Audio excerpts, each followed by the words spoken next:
즐거운 방송 잠들거진 2부 순서 시작을 하도록 하겠습니다. 네. 2부 첫 코너는 성공 취업을 위한 모든 것, 성공 ABC인데요. 오늘도 변함없이 인사PR연구소 윤호상 소장 자리했습니다. 안녕하세요. 네, 반갑습니다. 반갑습니다. 예. 점점 젊어지세요. 뭐 좋은 거 드시나 봐요. 네. 네, 오늘은 성공적인 자기소개서 작성법 준비하셨다고요? 네, 원래부터 그 지원자의 실무 능력이 강조되는 채용 네. 형태로 바뀌다 보니까 자기소개서의 중요성이 점점 더 확대되고 있습니다. 네. 오늘은 좀 구체적인 사례를 가지고 설명해 드리도록 하겠습니다. 네, 성공적인 자기소개서 작성법. 네. 인사 담당자들이 자기소개서 읽는데 평균 3분 정도 걸린다고 네, 저희가 네. 그때 말씀을 드렸잖아요, 예전에. 그래서 자기 어필을 하려면 정말 눈에 확 들어오는 그렇습니다. 구조를 써야 될 텐데요. 예, 그렇습니다. 실제는 3분보다 더 짧을 수도 있습니다. 아, 네. 가장 핵심적인 것은 자기의 것을 읽힐 수 있는 흥미를 제공하는 게 좋습니다. 이 여러 가지 방법이 있지만 주요 문단을 나누거나 그 다음에 카피성 소제목을 반드시 다는 게 좋습니다. 네. 네, 그렇군요. 카피성 소제목, 말은 쉽지만 참 그렇게 쓰기는 굉장히 어렵지 않습니까, 솔직히? 작가도 아니고요. 그렇죠. 우리가 네. 카피라이터도 아니고 또 다 장문에 또 소질이 있는 건 아니니까요. 그렇게 말씀하시는 거 보면 어떤 분명히 요령이 또 있으실 거라는 말씀이시죠? 네, 세 가지 정도 네. 요령을 제가 한번 준비했고요. 우선 첫 번째로는 인터넷 포털 뉴스처럼 낚시글을 활용하는 방법이 있습니다. 네, 낚시글을 활용하자. 낚시성 기사 네. 저희 많이 낚이죠. 그렇죠. 많이 낚이죠. 들어가 보면 별 얘기 아닌. 근데 그걸 저희가 자기소개서에 작성을 해야 된다고요? 네네. 시선을 끌어주는 게 가장 좋습니다. 네, 근데 이런 건 그렇군요. 자신 있어요. 아, 그래요? 네. 그럼 어떻게 하면 저희 해볼까요? 잠매거진에 낚일까요? 그러면은 이런 거 있죠. 정호선 잠매거진 목요일 방송 화끈하게 벗다. 막 몰리죠. 사람들 막 안 몰리는 몰릴 거예요. 글쎄요, 검색어는 좀 올라가지만 그렇죠, 올라가죠. 문제는 그 다음이 좀 문제가 아닐까. 뭐 그럼 그다음에 이렇게 하는 들어갔는데 거죠. 어떤 기사예요? 정호선 잠매거진에서 방송의 가식을 화끈하게 벗고 참신한 방송을 하다. 뭐 이런 식으로. 가식을 벗다. 네, 가식을 벗다. 뭐 굉장히 낚인 거죠. 아, 처음부터 근데 낚일 거라는 자신감은 별로 안 드네요.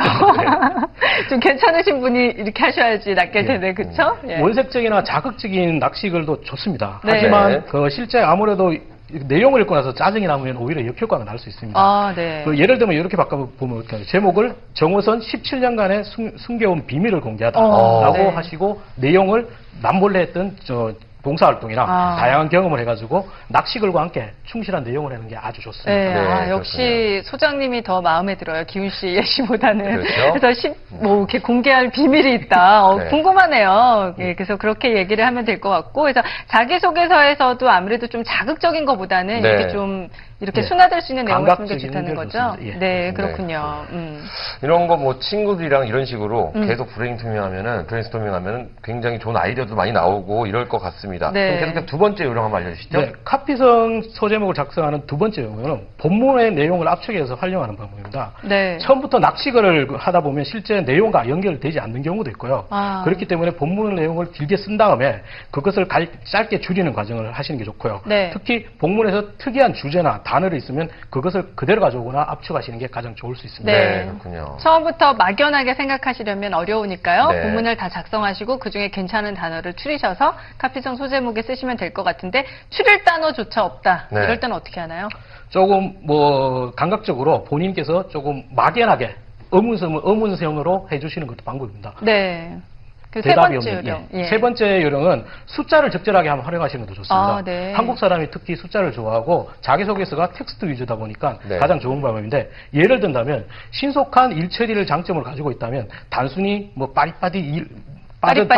빠릿빠릿 이런 표현보다는 오히려 시속 340km의 초스피드를 일꾼 이런 식으로 바꾸는 네. 게 좋고요. 네. 두 번째는 다양한 아르바이트, 판매 아르바이트를 통해서 고객의 마음을 잡다라는 제목보다는 이 제목은 오히려 편의점이나 판매 아르바이트에 너무 보편적인 표현이기 때문에 조금 더 바꿔가지고 숫자를 이용해서 네. 5,350만 원의 매출액과 그리고 아. 고객의 마음을 사다 구체적으로요. 이런 쪽으로 네. 바꿔주시면 좋습니다. 네. 또 마지막으로는 등수에 연연하지 않는 그 원칙 지킴이라는 단어가 제목이 있는데 이 부분도 조금 더 1, 2등이 아닌 것을 변명하는 거기 때문에 네. 조금 더 바꿔가지고 원칙을 지킨 자랑스러운 3등이라고 아. 그 표현을 바꿔가지고 본인을 조금 더 겸손하게 낮출 수 있고 네. 그렇지만 오히려 또 자연스럽게 3등이라는 걸 자랑할 수 있는 분위기로 하시는 것도 좋습니다. 아, 진짜 그렇네요. 조금 바꿔줬는데 느낌이 확 다가오는 네, 확 느낌이 다르죠. 굉장히 달라지네요. 네, 예시를 해서 설명을 해주시니까 이해가 쉬운데요. 이 낚시글을 사용해라, 네. 그리고 본문을 압축해라, 그리고 숫자를 활용하라 이렇게 세 가지 요령을 알려드렸습니다. 그럼 저희가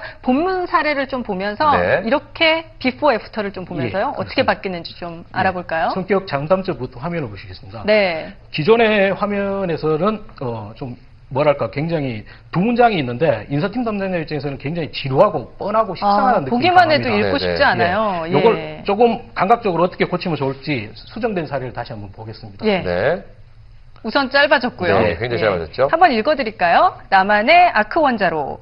아이언맨의 최대 무기인 아크 원자로. 저의 아크 원자로는 바로 긍정입니다. 그렇군요. 수정전 내용이 반으로 확 줄었어요. 네. 느낌도 확 오고요. 그전에는 막 긍정적으로 바라보는 네, 것이 뭐 좋은 그렇습니다. 것이고 막 이렇게 예. 쓰셨잖아요. 확 다가옵니다. 네. 어떤가요? 성능 좋은 무기 표현을 아예 영화 속에 나오는 단어로 과감하게 바꿔봤고요. 네. 바로 긍정이라는 것을 본인의 무기라는 것을 바로 연결했습니다. 네. 이렇게 기술한 다음에 사례를 기술한다면 오히려 사례 부분이 길더라도 읽게 됩니다. 네. 네. 그럼 그 성격 소개에 이어서 학창 시절에 대해서 화면을 보겠습니다. 네.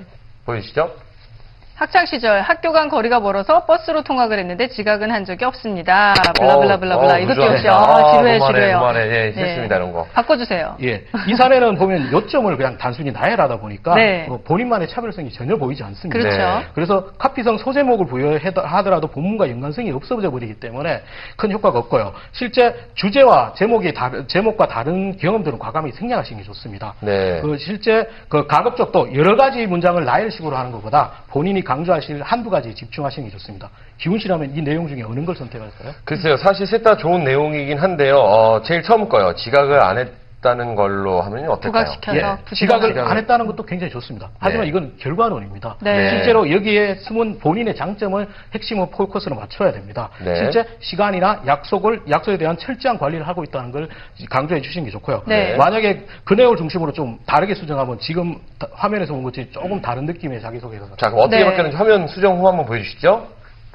조금 전에 그 지루한 글이요. 지하철과 여기 타이틀부터 해야 되겠네요. 네. 죽어도 이것만은 꼭 지킨다. 네. 지하철과 버스를 3번이나 갈아타야 하는 원거리 통학을 했지만 단 한 번도 지각을 해본 적이 없습니다. 지각을 한다는 것은 약속을 깬다는 것이기 때문입니다. 확 다가오는데요. 확 다가와요. 네. 그리고 약간 모범생적인 조용했던 느낌에서 조금 이렇게 당차고 네네. 약간 악바리 근성까지 보이는 그런 글로 제목이 바뀌었는데요. 굉장히 확 또 다가오는 느낌이었습니다. 훨씬 몰입이 돼요. 정해진 분량들이 좀 제한되어 있기 때문에 자기 차별성을 가장 피하라는 게 가장 좋습니다. 네. 그렇다 보니까 또 요즘에 기업에서는 베스트 인재보다는 자기 기업 문화라든지 지원하는 직무에 맞는 라이트 인재를 찾기 때문에 이 부분을 좀 중심으로 집중하시는 게 좋습니다. 네. 만약 이렇게 작성하지 않고 그냥 나열식으로 작성한다면 아마 자기소개서는 쓰레기통에 바로 직행할 수도 있습니다. 네. 야, 또 그것만큼 속상한 게 없겠죠. 쓰레기통에.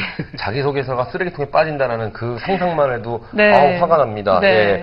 오늘 방송 보신 분들은요, 우리 윤 소장님이 말씀하신 대로 요령들을 잘 파악하고 잘 이용하셔갖고요, 인사 담당자들이 읽고 싶은, 재미있게 읽고 또 생각하고 싶은 그런 자기소개서 작성하실 수 있도록 하시면 좋을 것 같습니다. 네. 마지막으로 한마디 해주신다면 무엇일까요? 네 가지만 정리해드리겠습니다. 자기소개서는 항목당 카피성 소제목을 반드시 부여하시는 게 좋고요. 두 번째는 낚시글로 본문을 읽어볼 수 있게끔 유도하시는 게 좋습니다. 네. 그리고 세 번째는 숫자를 활용해가 흥미를 유발하거나 구체적 내용을 명확하게 제시하는 게 좋습니다. 네. 그리고 마지막으로는 항목별로 여러 가지를 쓰는 것보다는 한두 가지 컨셉에 집중하시는 게 최고입니다. 네, 그렇군요. 늘 키포인트를 딱딱 짚어서 말씀을 해주시니까요. 정말 우리 취업을 원하는 분들에게 아주 든든한 도우미가 아니신가 싶어요. 그렇습니다. 일단 자기소개서는 게임 끝났습니다. 네. 오늘 이 방송 보셨던 분들은 게임 끝났다고 생각하시면 됩니다. 잠 매거진에서 수여하는 상이 있다면 좀 드리고 싶습니다. 감사합니다. 오늘 낚시글인가요? 상을 드리다. 네. 밥을 한번 밥상 드렸다. 네, 밥상 한번 드리겠습니다. 네. 자, 지금까지 윤호선 소장께서 수고해 주셨습니다. 고맙습니다. 네, 감사합니다.